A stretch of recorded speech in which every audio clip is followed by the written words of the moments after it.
Premier sujet montre en quelques lignes l'importance de l'eau dans la vie.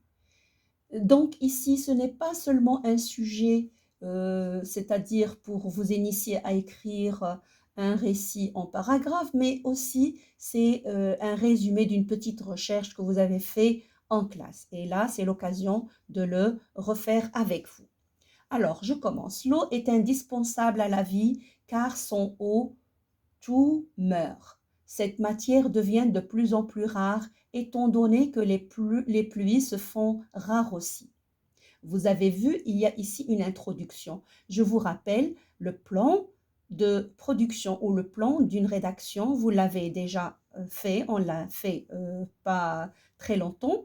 Il faut revenir pour écrire, pour rédiger un paragraphe ou un récit en paragraphe, il faut revenir à votre plan. Il y a l'introduction, il y a le développement et puis la conclusion. Et vous avez amplement des explications sur une vidéo que je vous ai déjà diffusée il n'y a pas très longtemps. Alors je continue. La terre se réchauffe. C'est pour cela qu'il faut veiller à la rationner quand les barrages sont vides. L'eau est indispensable aux hommes, aux bêtes comme aux plantes. Mais comment faire pour avoir l'eau en toute saison? Pour cela, on a construit les barrages, c'est-à-dire des murs très hauts et très épais pour barrer le courant de certains oueds. On réalise ainsi un immense bassin qui se remplit au moment des pluies. On ne laisse couler que la quantité d'eau que l'on veut. Le barrage permet à la fois de garder l'eau et de la distribuer à volonté. Cette eau servira à irriguer les terres ou alimenter les fontaines des maisons. Et je vais aller au sujet numéro 2. Et dans le sujet numéro 2, là, c'est le sujet qu'on a toujours abordé en classe, ensemble, etc. C'est un sujet d'actualité.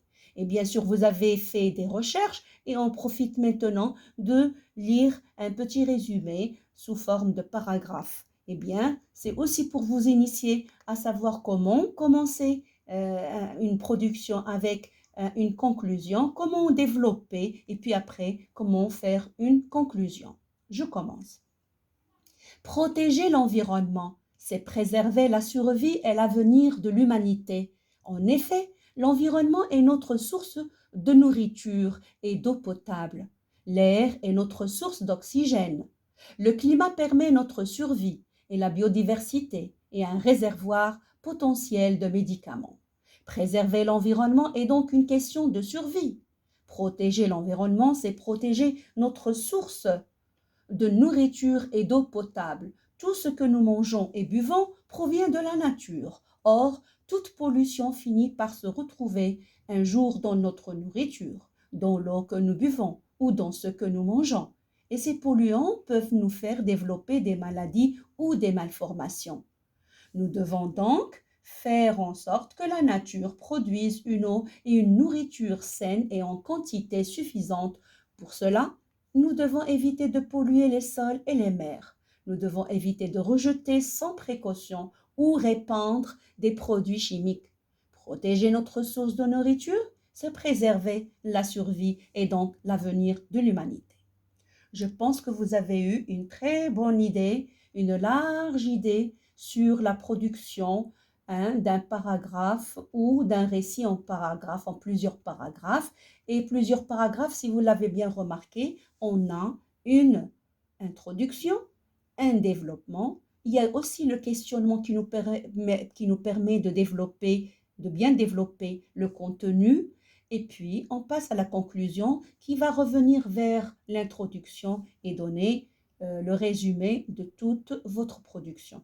J'espère que vous avez bien appris, assimilé et compris un petit peu comment on écrit. Et puis, ce n'est que la suite de l'atelier écriture numéro 1 qu'on avait fait concernant le plan d'écriture et comment on peut rédiger. Maintenant, c'est à vous de réinvestir votre vocabulaire et employer aussi vos champs lexicaux et à vos plumes. Merci, à tout à l'heure pour corriger les dialogues.